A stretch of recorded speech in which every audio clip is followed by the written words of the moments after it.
Lectio Divina. Lectio Divina. Lectio Divina, une émission pour méditer, prier et vivre la parole de Dieu au quotidien. Lectio Divina. Lectio Divina. Le se flétrira, la fleur se fanera, mais la parole de Dieu jamais ne passera. Le mois de septembre, le mois de la Bible, le mois où la Sainte Église nous invite à aimer davantage la parole de Dieu, de méditer cette parole et de vivre cette parole. En ce 26e dimanche du temps ordinaire, l'Église Notre Mère nous propose la méditation tirée de l'Évangile de Jésus-Christ selon Saint Marc, chapitre 9, versets 38 à 43, ajouté le verset 45 et 47 à 48. Ensemble, nous allons méditer, mais aussi d'abord prions.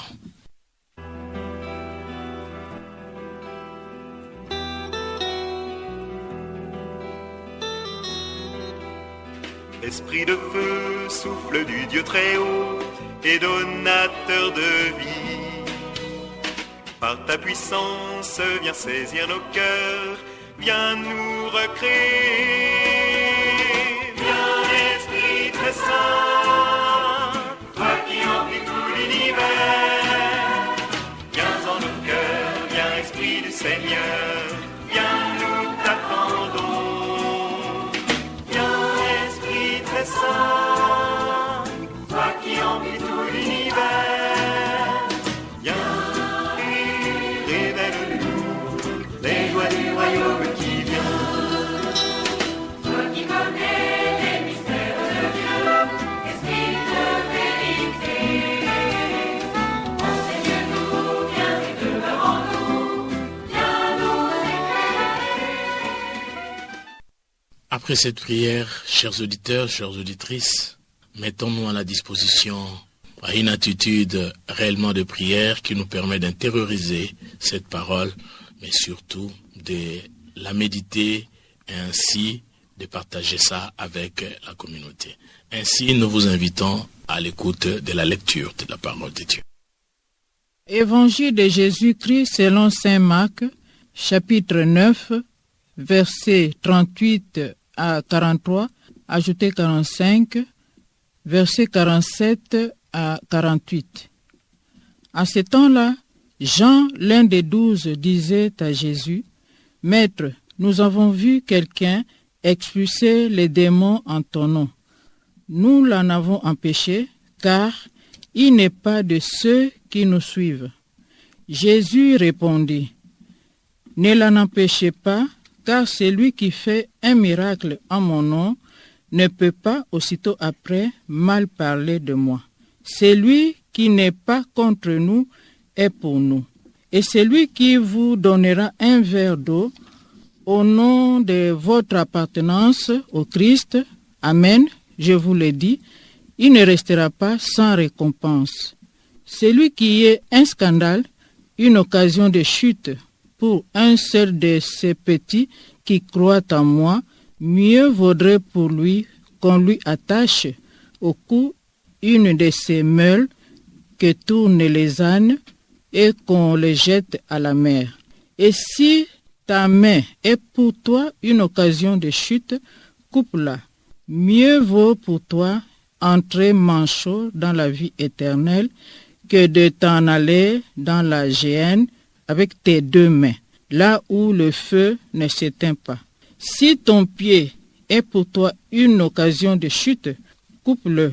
Mieux vaut pour toi entrer estropié dans la vie éternelle que de t'en aller dans la géhenne avec tes deux pieds. Si ton œil est pour toi une occasion de chute, arrache-le. Mieux vaut pour toi entrer borgne dans le royaume de Dieu que de t'en aller dans la géhenne avec tes deux yeux, là où les vers ne meurent pas et où le feu ne s'éteint pas. Acclamons la parole de Dieu. Louange à toi, Seigneur Jésus. Chers auditeurs, chères auditrices, après cette lecture de l'évangile de Jésus-Christ, selon saint Marc, chapitre 9, versets 38 à 43, ajoutez versets 45 et 47 à 48. À présent, gardons quelques moments de silence pour méditer et ainsi intérioriser cette parole. Tes paroles, Seigneur, sont esprit et elles sont vie. La loi du Seigneur est parfaite, qui redonne vie. La charte du Seigneur est sûre, qui rend sage les simples. Les préceptes du Seigneur sont droits, ils réjouissent le cœur. Le commandement du Seigneur est limpide, il clarifie le regard. Tes paroles, Seigneur, sont esprit et elles sont vie. Voici les moments favorables pour partager la parole du Seigneur, partager l'évangile que nous venons de suivre. Nous allons partager ce qui a captivé notre attention, qui a retenu notre attention et qui a pratiquement touché notre cœur. Suivant. Je suis touché par 3 versets. Le verset 39. Jésus répondit, « Ne l'en empêchez pas, car celui qui fait un miracle en mon nom ne peut pas aussitôt après mal parler de moi. » Le verset 40. « Celui qui n'est pas contre nous est pour nous. » Le verset 41. « Et celui qui vous donnera un verre d'eau au nom de votre appartenance au Christ, Amen. Je vous l'ai dit, il ne restera pas sans récompense. » Le verset qui m'a beaucoup touché par cet évangile est celui-ci.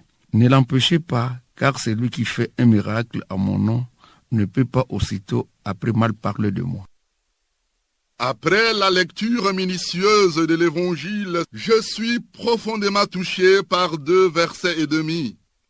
Jean, l'un de 12, disait à Jésus, « Maître, nous avons vu quelqu'un expulser les démons en ton nom.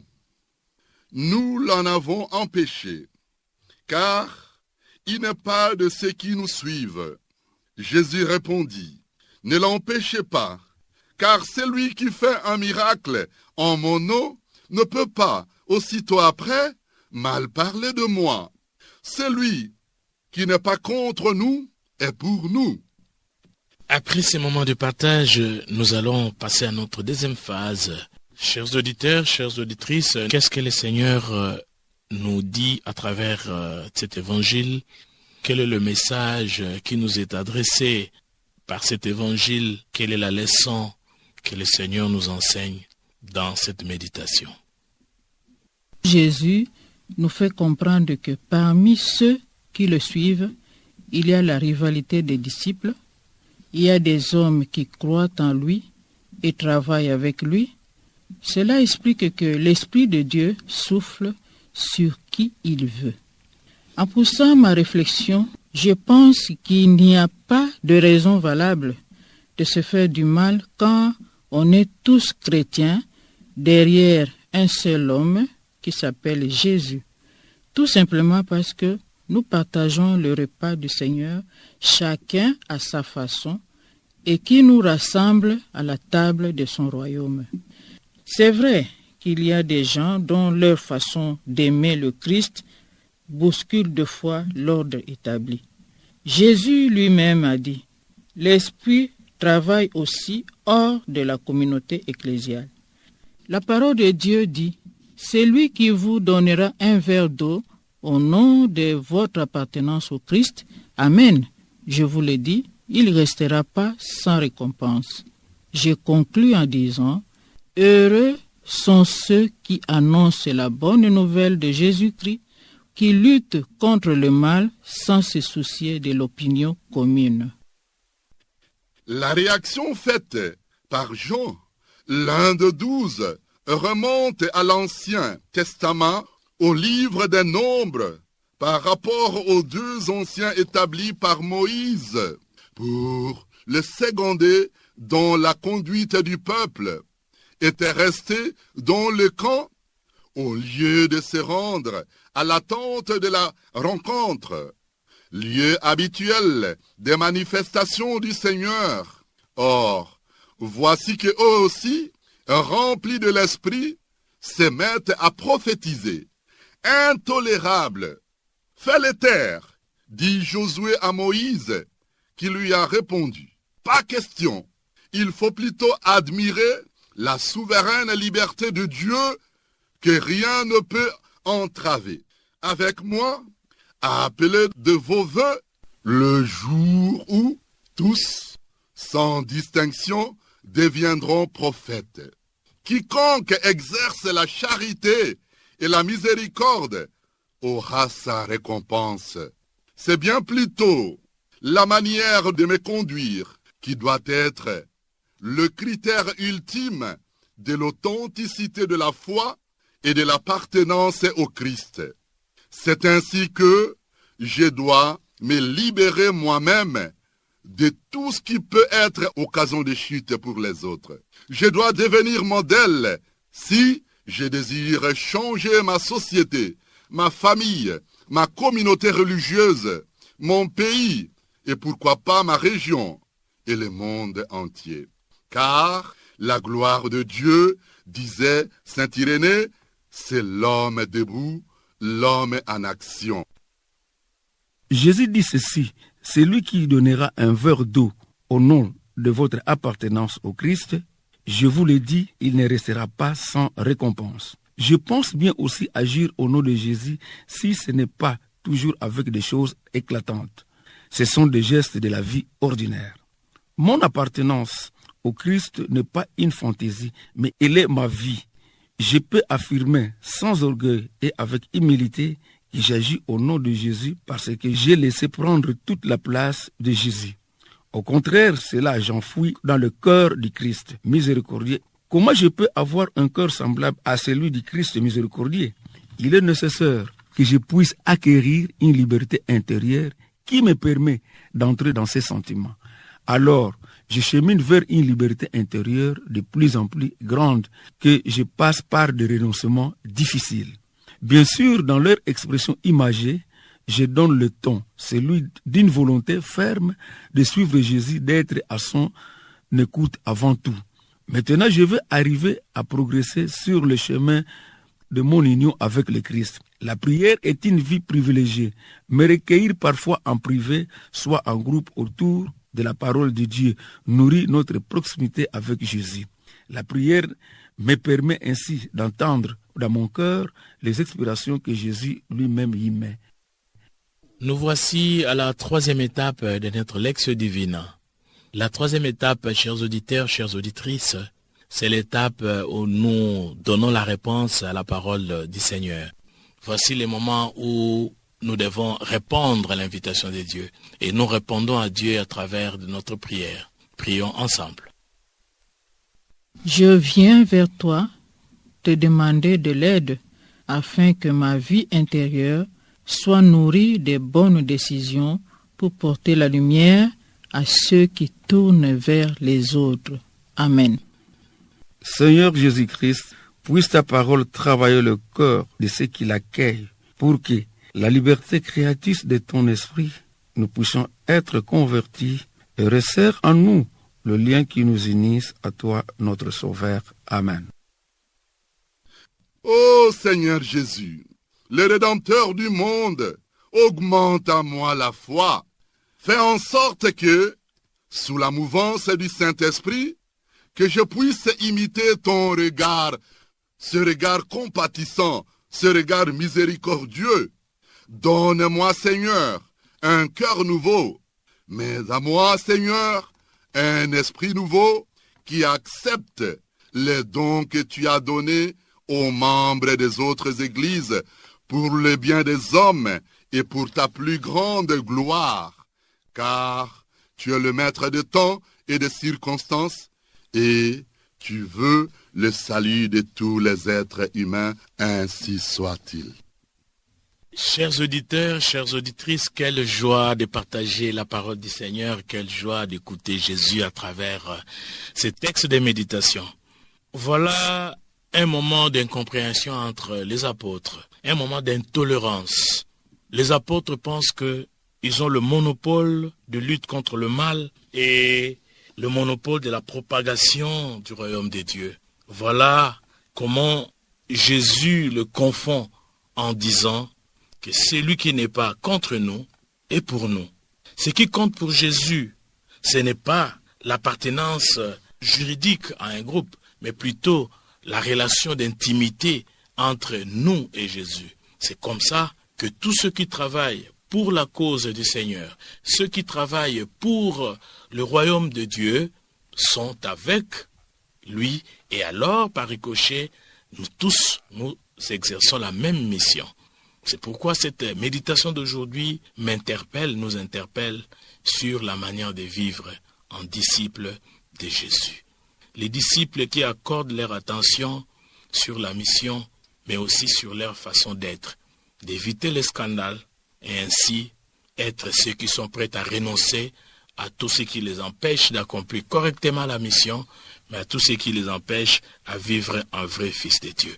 Voilà, chers auditeurs, chères auditrices, en ce temps, le mois de la Bible, le mois de septembre, nous vous invitons à méditer, à écouter, à partager cette parole, car la parole de Jésus, la parole de Dieu est vie, et la vraie vie, nous la trouvons qu'auprès de Dieu. Voilà, nous sommes à la fin de notre Lectio Divina, qui était animée en équipe avec Jérôme Lombaluzolo, fidèle de la chapelle 10e rue Saint-Paul Limité. Maman Marie-Jeanne Maloulou Epunzola, coopératrice paulinienne de la paroisse Marie Auxiliatrice Massina Abattoir.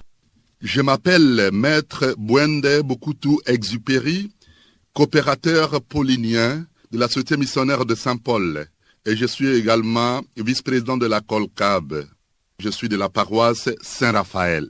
Papa Paulin Zaboudi-Tancel, animateur Centre d'Iloba, paroisse Notre-Dame d'Afrique, chapelle Sainte-Rita, 18e rue. Ainsi, à la technique, nous avons notre fidèle Olivier Nguessi et à la réalisation, la sœur Rita Almichi, fille de Saint-Paul. Ensemble, nous vous disons bon dimanche. La parole de Dieu est une lampe à mes pieds. Je marcherai joyeux sur la route sans broncher. Lectio Divina. Lectio Divina. Vers la quiétude de ma demeure éternelle. Lectio Divina, une émission pour méditer, prier et vivre la parole de Dieu au quotidien. Sans danger, je marcherai. Lectio Divina. Lectio Divina. Le se flétrira, la fleur se fanera, mais la parole de Dieu jamais ne passera.